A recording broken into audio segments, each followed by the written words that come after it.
सर्वधिष्ठान धात्रे नमः। सर्वधिष्ठान धात्रे नमः।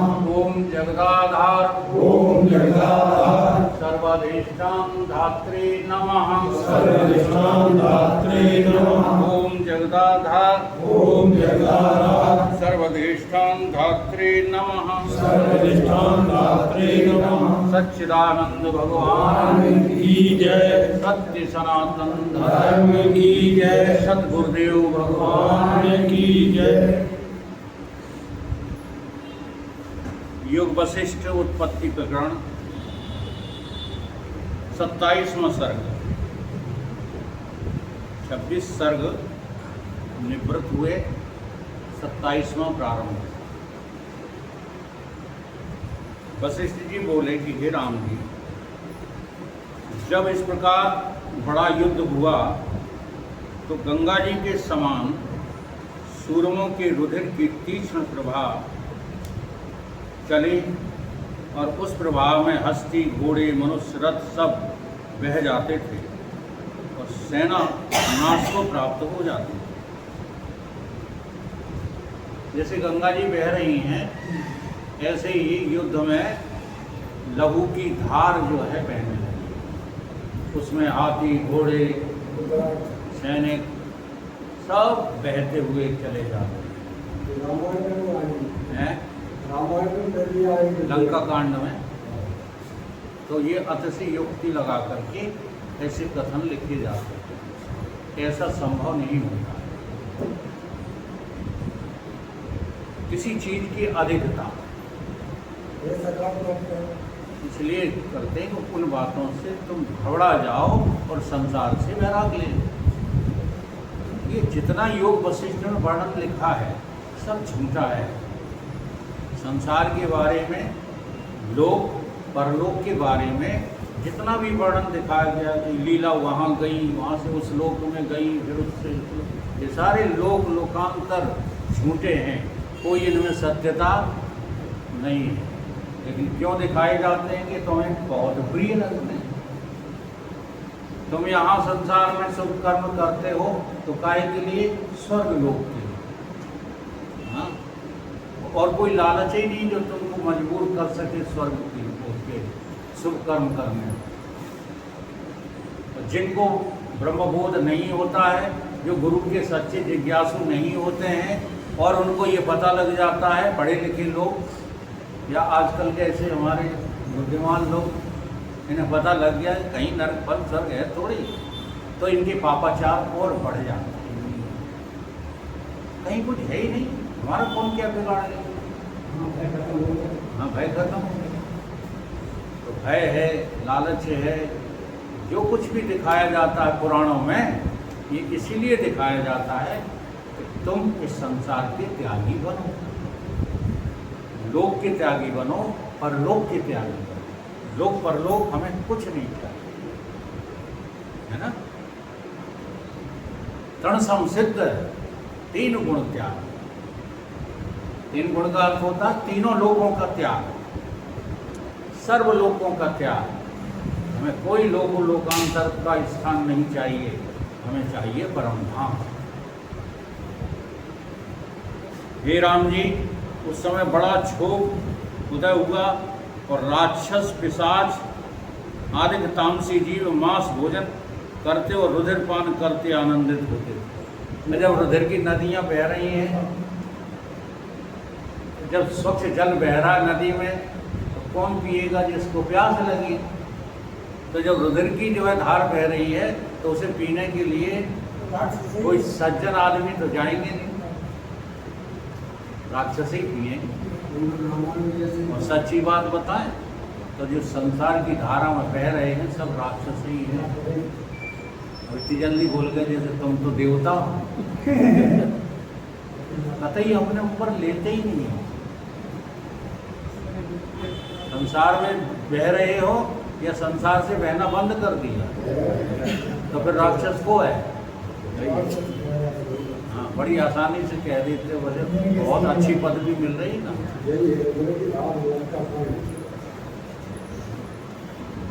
जी ने एक भजन लिखा था कि जब तक टीस नहीं होती दूसरे दुख नहीं लगते संसार में, तब तक परमात्मा की याद तुम कर ही नहीं सकते।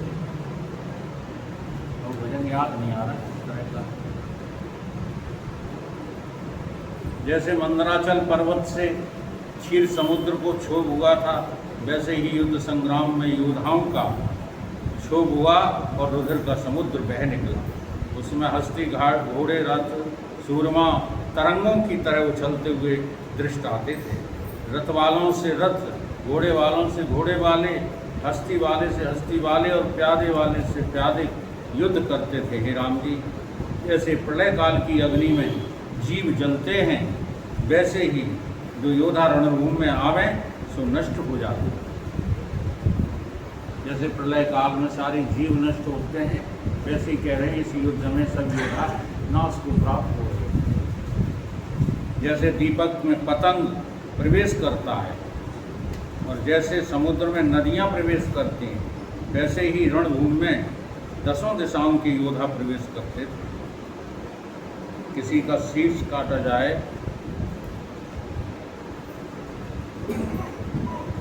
और धड़ युद्ध करे, शीर्ष कट गया लेकिन फिर भी धड़ युद्ध कर रहा है।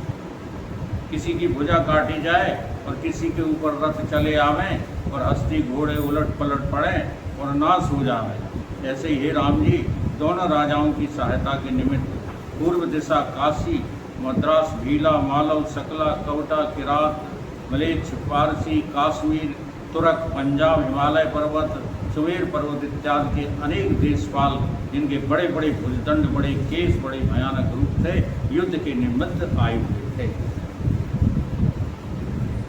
अब देखो, योग वशिष्ठ जब रचना की गई होगी वशिष्ठ जी के द्वारा, तब समाज ऐसा ही था। तलवारें चलती थी, धनुष चलते थे। ठीक आज ये लिखना पड़े ये वाला दृश्य, तो क्या तलवारें लिखोगे? आज लिखोगे एटम बम, आज लिखोगे गोलियां बंदूक से धड़ाधड़ निकल रही थी, हैं? जिसके सीने में घुसती थी, हाँ, उसका मस्तिष्क फट कर के जो है कबूतर उसके तरबूज की तरह फैल जाता था। तो भाषा बदलनी पड़ेगी कि नहीं? इसका अर्थ क्या हुआ? इसका अर्थ ये हुआ कि पहले भी कुछ नहीं हुआ था, अब भी कुछ नहीं हो रहा। ये समझ ही तुमको शांति प्रदान कर रही, और कोई समझ आपको शांति नहीं दे सकती।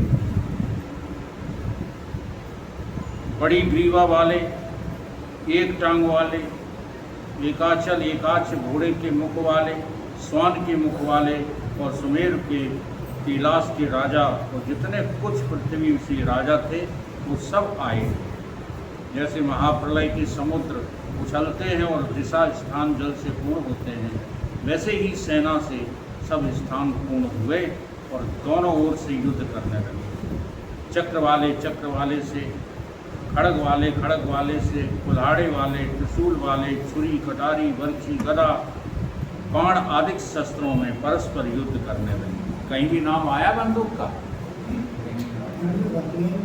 क्योंकि उस समय इसकी खोज ही नहीं, जिस समय ग्रंथ लिखा गया।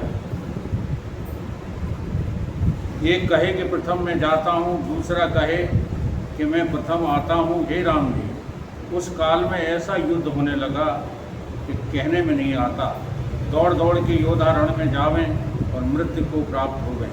जैसे अग्नि में घृत की आहुति भस्म होती है, वैसे ही रण में योद्धा नाश को प्राप्त होते हैं। ये दृश्य देख करके हमको वैराग हो जाना चाहिए, इसलिए सब दृश्य दिखाए जाते हैं। संसार में जितनी घटनाएं होती हैं वो सच पूछो तुम्हारे लिए होती है, कहीं कुछ जो घटना नहीं होती।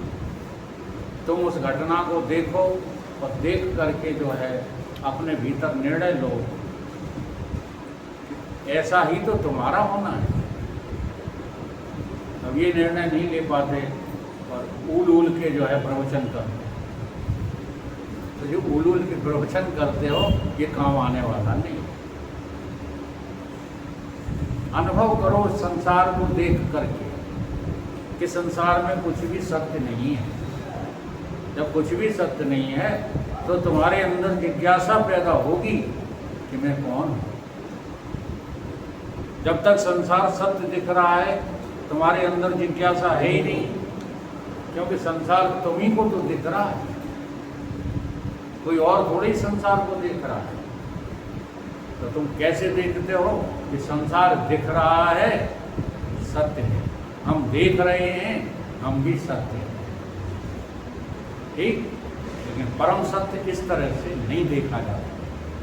परम सत्य को देखने के लिए जो दिख रहा है वो भी झूठ है, जो देख रहा है वो भी झूठ है। इन दोनों में से कोई सत्य नहीं।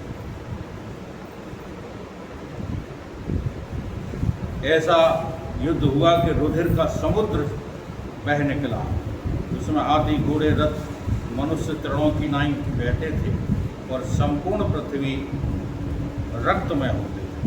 जैसे आंधी से फल फूल वृक्ष गिरते हैं, वैसे ही पृथ्वी पर कट कर सिर गिर रहे थे। हे राम जी, जो उस काल में युद्ध हुआ वो कहा नहीं जाता। स्नान भी उस युद्ध के कर्मों को संपूर्ण वर्णन न कर सके, तब और कौन कर सकता है। मैंने तो ये संक्षेप में तो दूसरा वशिष्ठ जी कह रहे हैं कि ऐसा युद्ध हुआ, ऐसा युद्ध हुआ, शेषनाग भी उस युद्ध को वर्णन करने में अच्छा युद्ध हो कौन करा। जरा बात को थोड़ा समझ लो, क्या वशिष्ठ जी तुम्हें समझाना क्या चाह रहे हैं। यह प्रश्न जो है बाद में कर लेना।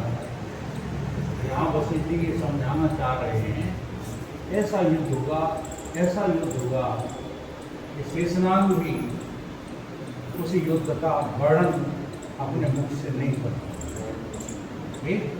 अच्छा, तुम कर सकते हो। अब वही वाला युद्ध यहाँ नहीं हो रहा, इसलिए कह रहे हैं केवल किताबों को चाटते रहो, वो लिखा है उसमें, वो लिखा है। अरे लिखा रहने दो, तुम्हारा अनुभव क्या है। तुमने ऐसा युद्ध देखा कि नहीं देखा, क्यों मना करते हो। इसलिए कि तुम उनकी कही हुई बात का अपने में अनुभव करना ही नहीं चाहते। नहीं, जो वो लिख रहे हैं वही सब युद्ध तो तुम देख रहे हो और कर रहे हो। ये हो क्या रहा है संसार में, जरा समष्टि पे दृष्टि डाल के तो देखो। कोई मर रहे हैं, कोई जन्म रहे हैं, कोई लड़ रहे हैं, कोई चीत्कार कर रहे हैं, कोई गरीबी के मारे रो रहा है, कोई अमीरी में फूला फिर रहा है। ये सब क्या युद्ध नहीं है? बोलो, इसको तुम युद्ध नहीं देख रहे। किताबों में वर्णन आ गया उसको युद्ध के देखने लगे। यहाँ रोज जो है कोई ना कोई घटना देखने को नहीं मिलती। हमने तो एक परवाल की घटना देख ली है। अब जब भी हमें साधना करनी होती है हम उसी जगह पे खड़े होकर करते हैं। सच्ची बता रहा हूँ, जब जब देह की ममता बढ़ती है हम अपने को परमाल और सामने वाले को वो गोली घालने वाला देख लेते हैं। उदा वालन से गोली चली, हमारी कदुआ सा फूट गया, तो फिर मुस्कुराते हैं कि वाह हम तो जाओ देते हो। ये साधना करने की हिम्मत जुटाओ, ये प्रवचन बोल बोल के तुम्हारी बात सही, इनकी गलत, इसमें कुछ नहीं रखा। मूर्ख बनते रहोगे, बोलने वाले बोल के मूर्ख बनते रहेंगे और सुनने वाले सुन के मूर्ख बनते रहेंगे। तब तक जब तक इस कहा सुनी को अपना अनुभव नहीं बनाओगे। पहली साधना है मरघट साधना। अगर स्थूल शरीर के देह के अभिमान को तोड़ना है तो सबसे पहले मरघट साधना करो। एकांत में बैठ करके हर क्षण हर पल मरना सीखो। मर मर के इतने मरो, इतने मरो। हाँ, गुरुदेव भगवान कहते हैं एक बार ऐसे मरो कि फिर मरना ही ना। इतने मरो कि यमराज भी ढूंढते फिरें कि हम किसे मारे। मिले नहीं। हाँ, इतने मर जाओ। ये साधना जब तक नहीं करोगे तब तक अंतर का वैराग तुम्हारे में प्रकट होगा ही नहीं। तुम स्थूल को मैं मान करके अकड़ते फिरते हो। जब हमें कुछ बोलना आ जाता है, जब हम कुछ जो है बुद्धिजन ज्ञान ग्रहण करके अपने अंदर आगार कर लेते हैं, डिपो बना लेते हैं, तो उसका अभिमान स्थूल को लेकर हो जाता है। हम ज्ञानी अभी तक तो केवल जो है बाहर के अभिमान में ही डूबे थे, बाहर की उपाधियों में। अब ज़्यादा लिखा पढ़ी व शास्त्रों की कर ली, सत्संग कर लिया, तो भीतर का अभिमान है। हम प्रवचन करता है, हम ज्ञानी हो गए, हम ध्यानी हो गए, तो ये सारे अभिमान कहाँ घटाते हो? केवल स्थूल में। ये बता दो ज्ञानी की पहचान क्या है? ज्ञानी की पहचान क्या है? जब तुम ज्ञानी होगे और ध्यानी होगे तो कोई देह अभिमानी तुमको जान पाएगा। फिर क्यों लगे रहते हम लोग भौंकने में? हम इतना जान, तुम चाहे इतना जान जाओ, सामने वाला तो ये समझ रहा है कि तो हमारी समझ में बिल्कुल जीरो हो, कुछ नहीं जानते। यही तो होता है गुरु शिष्य का जो है मुठभेड़, इसमें शिष्य सदैव गुरु को अस्वीकार करते। हमको एक बार जो है खामखा भ्रम हो गया। हाँ, एक सज्जन आए थे, नाम नहीं लेंगे, नहीं वो सुनते हैं वीडियो, खामखा बुरा लग जाएगा उनको, नाम नहीं लेंगे। उनके विषय में हमको भ्रम हो गया कि ये साधक बहुत अच्छा मिला। हमने किसी से कहा भी था कि ये साधक बहुत अच्छा है। अब वो इतने अच्छे साधक निकले कि बोले कि तुम कुछ नहीं जानते हमारे सामने। खुल गई पोल हमारी, तो उनकी नहीं, हमारी खुल गई, क्योंकि हम गलत समझ बैठे कि अच्छा साधक है। तो ऐसा होता है ऐसा, कहीं बाहर कोई युद्ध नहीं हो रहा, कहीं कोई आकाश पृथ्वी और ये है नहीं। ये केवल तुमको जो है अपनी तरफ खींचने के लिए सारी साधनाएं जो है नकली सिखाई जाती है, सब नकली। न आकाश है, न पृथ्वी है, न जल है, न अग्नि है।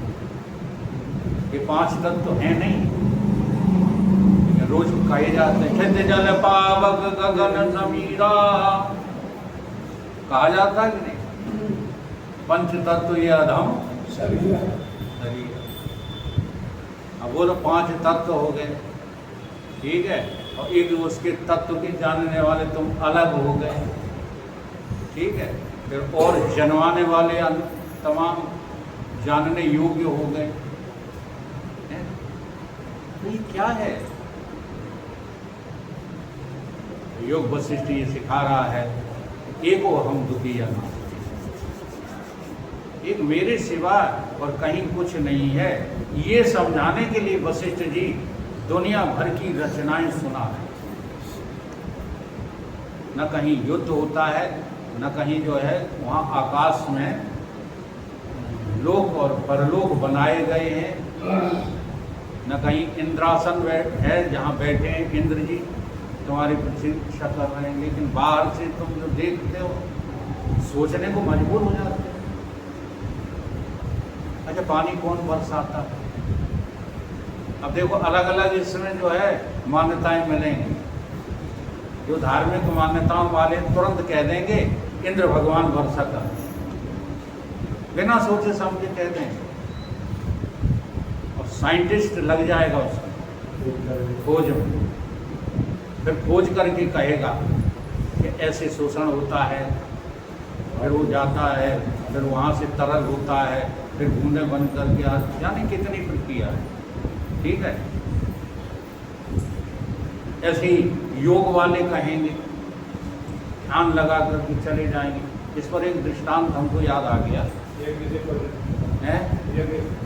हाँ, तमाम तरह के लोग अपने अपने मत अनुसार वर्णन करते हैं, ठीक है, परंतु वास्तविकता क्या है? वास्तविकता ये है कि सब कुछ तुम्हें इसलिए बताया जा रहा है कि कहीं तक आज तक कुछ बना ही नहीं। तो एक दृष्टांत जो है मुझको याद आता है, रस्सी में सर्प। ये वेदांत के जो 3, 4, 5 दृष्टांत हैं ना, ये बड़े गजब के हैं। इनको हम देना सीख लेते हैं, लेकिन इनकी अनुभूति करना हमको नहीं आता। एक साधक रहता था जंगल में, झोंपड़ी में। सायंकाल का समय था, बाहर निकला, टेढ़ी मेढ़ी रस्सी पड़ी होगी, तो उसको सर्प दिखा। जब उसको सर्प दिखा तो अंदर से झोंपड़ी से लठ उठा कर ले आया, तो 10-20 लठ जो है मार दिया। और निश्चय कर लिया कि सर्प हमने मार दिया। ऐसे हमें एक घटना याद आ रही है अपने ननिहाल की। मेरी नानी का संदूक था, बड़ा मजबूत संदूक था, वर्षों पुराना। नानी को अपने विवाह में मिला था। कितना मजबूत, और लकड़ी का, लोहा भी लगा था उसमें। तो उस पर ट्यूब पड़ा हुआ था, ट्यूब टेढ़ा मेढ़ा। एकदम नानी गई, अंदर से चिल्ला पड़ी, सांप। मामा 5 भाई थे, 5 लठ चले गए, संदूक तोड़ डाला, सांप मरा ही नहीं। जब उजेला किया तो क्या निकला? तो यहाँ भी लठ मार करके घुस गए झोंपड़ी में, निश्चित कि अब सोएंगे, ठीक है, सांप मर गया। फिर ख्याल आया उनको, चलो देखो। तो फिर देखने गए, ज्यों का त्यों सांप रहेगा, ज्यों का त्यों दिखाई दे रहा, ठीक है। अब क्या किया इन्होंने? मुझसे साहब बड़े मार्गी का है दृष्टांत। फिर उन्होंने वो जलाई अगरबत्ती, हाँ, धूप बत्ती, अगरबत्ती दी, हाँ, बैठ के प्रार्थना करने लगे, ये सर्पदेव चले जाओ, हमें क्यों परेशान। तो विश्वास हो गया कि चले जाएंगे, फिर वापस चले। फिर ख्याल आया, फिर देखा आकर के, तो फिर ज्यों का त्यों सांप। फिर जो है गए अंदर और जाकर के सारी खिड़कियां बंद कर दी, सारे झरोकों में कपड़ा लगा दिया। जब हमारे घर में कोई सांप वाम घुस जाता है तो हमें ख्याल आता है कि किवाड़ों की जो सांसें हैं उनमें कपड़ा लगा। पहले कहीं नहीं आया ख्याल। ये भय नहीं होगा जब तक तुम्हें इस संसार का और भोगों से, तब तक भाई साहब परमात्मा की तरफ नहीं बढ़ रहे। अभी तुम्हें भय नहीं होता, अभी तो आनंद मिलता है भोग भोगने, घर के काम करने, मजा आता है। चलो 4 घंटे दुकान पे बैठ नहीं लेंगे, जल्दी चलो रोटी हजम होती है। नहीं बैठेंगे तो कम से कम निरीक्षण में तो रखेंगे, ठीक है। जब तक इससे भयभीत नहीं होगे, जब तक रस्सी के सांप से तुम्हें भय नहीं लगेगा, तब तक इस सांप को मिटाने की कोशिश ही नहीं करोगे। अब आखिरी बार उसने कहा कि जा ही नहीं रहा है, चल देखें तो कि है भी कि नहीं है। तो जला ली टॉर्च, टॉर्च जो जैसे ही लगा के देखी, सांप था ही नहीं। बोलो, टॉर्च जलाने से पहले था? टॉर्च जलाने से भाग गया। टॉर्च जलाने के बाद 3 कालों में रस्सी है या सांप? तो ये घटना तुम पे लागू नहीं हो रही। तुम लगे हो कर्म करने में, हाँ, कर्म कर करके लठ मार रहे हो। ये संसार को पाना चाहते हैं, कर्म कर करके संसार को पाना चाहते हैं। मिलेगा? जो चीज अप्राप्त है वो तुम्हें प्राप्त कैसे हो जाएगी? दूसरी प्रक्रिया क्या कर रहे हो? भगवान की मंदिर जा के घिस गई सीढ़ियां मंदिर की। हाँ? जिंदगी भर मंदिर जाते रहे, मिल गए भगवान। ये दूसरा है, दूसरी प्रक्रिया तुम्हारे ऊपर लागू हो रही है। तीसरी प्रक्रिया क्या है? योग, चित्त वृत्ति निरोधस्य योग। अब बैठ जाते हो घंटों, चित्त की वृत्तियों को रोक पाते नहीं। आज तक रोक पाई चित्त की वृत्तियां? नित्य नवीन बनती रहती हैं, रुकती ही नहीं।